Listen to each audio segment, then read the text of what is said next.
welcome back to my channel. It's your girl Carly here, and today I'm talking all about things I wish I'd known about sex, specifically 10 things. So if you love this video, thumbs up. You hate it, thumbs down. If you want to see more, don't forget to subscribe because I have so much more coming.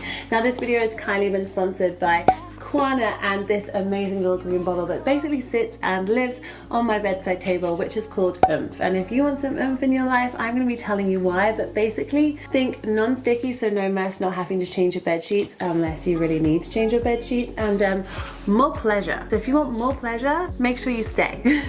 Let's get into the video, starting with number 1. Sex is different to everybody. Now I don't know why we all thought this, but it seems to think we all have our same lifeboat manual. Each person is individual completely, down from the way we look all the way to what we think of sex. So when you're going to go and have sex with someone, or you're starting to talk about having sex with someone, make sure you are both on a similar page, because what they might be wanting from sex or expecting from sex could be completely different to you. And that is why you hear everyone always say sex is communication. For the best sex of your life, you want communication, because then you truly know you are going about it at the same destination. Now it doesn't mean you have to have the same idea, but if you at least know what they would like and what you would like, you can make sure each person gets a little bit of both, and in that way your sexual journey will be so much more satisfying. Number 2, sex is a 2-way, 3-way, 4-way, however many ways street.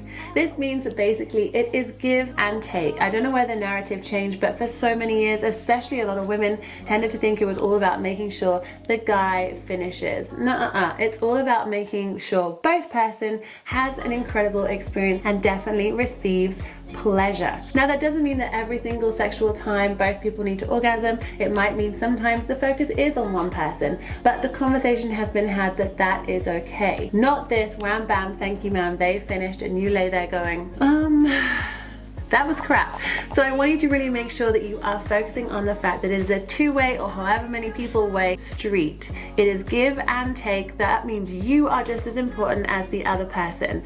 Self-care happens in all areas of our life, and sex is definitely one of them. Number 3, your number does not define you. Whether you have slept with hundreds and thousands of people or one person, this does not relate to your sexual experience, as in whether you are better or worse than another. In my case, I've met a lot of people that have very low numbers but have had a longer and more communication field based sex life. I've met people who slept with hundreds of people and they feel like they've only really actually had sex 100 times, versus someone who's been with someone for 5 years and they've had a lot more sex. In the other cases, I've met people who have slept with so many people and they've learned so much, and then other people have been with 1 to 2, 3 people and they feel like they haven't learned very much. The number of people you have been with does not define you, does not make you a slut, does not make you frigid, does not make you any word that anyone wants to use. All it means is that you have slept with someone, and I hope it was good. So do not panic. It also does not mean that if you're worried about increasing your numbers, you go back and sleep with someone that you've already been with just to reduce getting numbers. Go and collect those numbers like Pokemon. Enjoy yourself. The world is here. The world is your oyster. Go and choose wisely. Number 4, sex can start and finish however you like. Now I've said it before in my previous Sexy Series posts, but think about the sexual narrative that you would like to have. It doesn't have to start with a blowjob. It doesn't have to end with an orgasm. It can go multiple different storylines, and that is beautiful depending on what you want. When you are with someone or doing your solo play, think about what you want. How do you want this journey to go? Where will it end? Will it end? Could it keep going on for several days? Is it going to be a super fast quickie? What do you want? It's your story. It doesn't need to follow what you've seen online, in magazines, in books. It's your story. Decide how it goes. Number 5, sex doesn't have to be serious. This is something my generation has definitely had to figure on. Sex can be fun. You can laugh, you can fall over, you can hurt yourself, you can have a proper giggling fit, you can fart, you can queef, you can do a million different things during sex. It does not have to be serious, and it does not have to be a comedy. It can be as real to the emotions that you're experiencing during that time. Some people might cry, some people might get angry, some people might laugh, and that is beautiful as long as you're explaining it to the person that you are with. with. Number 6, how is your wetness? Now, I shared this recently on a retreat and everyone just giggled. Wetness does not define how turned on you are, and for years, boys seem to think that if they put their hands down there and we were wet, then we were good to go. That didn't necessarily mean we were turned on, it just means we had moisture. So one thing I do recommend is increasing your sexual pleasure by bringing in a lubricant, not only to reduce friction, but just to generally give yourself the comfortable feeling of how sex should be. Now, I myself personally love the brand Oomf. It is founded here in the UK and is gynecologist approved. It's pH balanced, no nasties, vegan, fully recyclable, no toxins, all the good stuff, and it's not sticky. It looks like this in a super cute little green box. It looks really cute on your bedstand, and how it works is it is CBD based, meaning it increases blood flow to the area, reducing pain and increasing pleasure. It's also incredible if you're on your period and you find that inserting in tampons very uncomfortable, or you get that like dull ache, which I tend to get when I'm on my period. If you use this during that time, it'll ease the pain, reducing the need for medication. Also, if you're getting back on the horse after having a little one and you're feeling a little bit nervous or you feel like you're different, use this to ease any discomfort. Honestly, it's amazing. No stickiness, which means you don't have to change your bed sheets unless you have to change your bed sheets, which means you could also do it on the sofa anywhere else and not have to worry about leaving a sticky mess. Oomf has transformed how I feel sexually, has given me my power back, and I want it to do the same for you. So I have a 20% off discount code, which I've popped in the description, and I hope you join me in checking that out. Number 7, adding toys or adding in anything, even a lube, does not take away how much you find the other person attractive or their skills.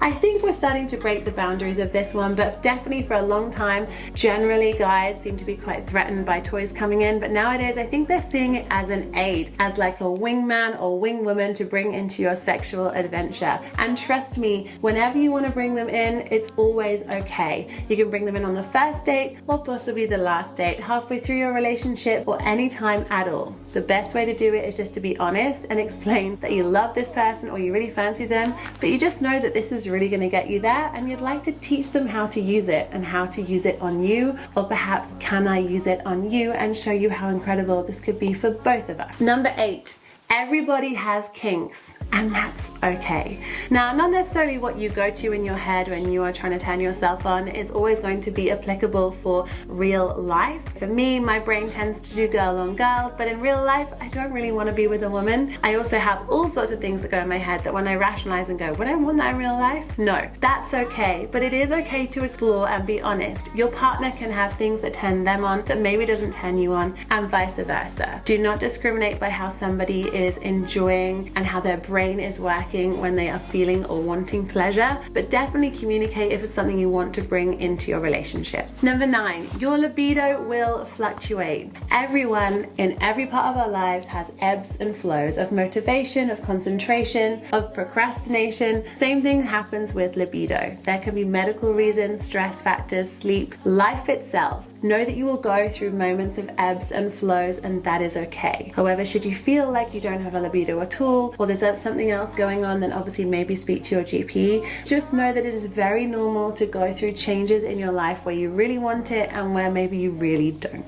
Number 10, and the most important one, don't lie. A sexual experience will only become ruined for the person who is lying, never for the other person. So if you are someone who is faking your orgasms, or perhaps you're faking enjoyment in something or a position, the only person who that's upsetting is you, because you're not getting an amazing sexual experience, which you deserve. And the other person who thinks they're doing such a beautiful job only to not know that you are lying to them is also learning a false skill. So instead of lying to each other in hopes of making the other person feel better, just direct it in a way that gives them confidence to try it new. This may take some confidence from you when having to say how to do things and move things and touch here and touch there, but trust me, the outcome of you being honest is only going to give you and your partner or partners a much better sexual experience and the confidence to then try even more things. So those are my 10 things as I wish I had known, and definitely 10 things I will be explaining to my daughter because I think it's so important. I hope you enjoyed this video. As always, I love talking sexy series and I'd love to know what you want to talk about next. I hope you don't forget to check out By Quanna and their beautiful Oomf product. I have 20% off using the code CARLY20, and trust me, it is worth doing. You won't regret it. More comfortable periods, more comfortable sexual experiences for solo and together play, and just general more confidence all round. Have a beautiful day, and I'll see you very soon. Bye.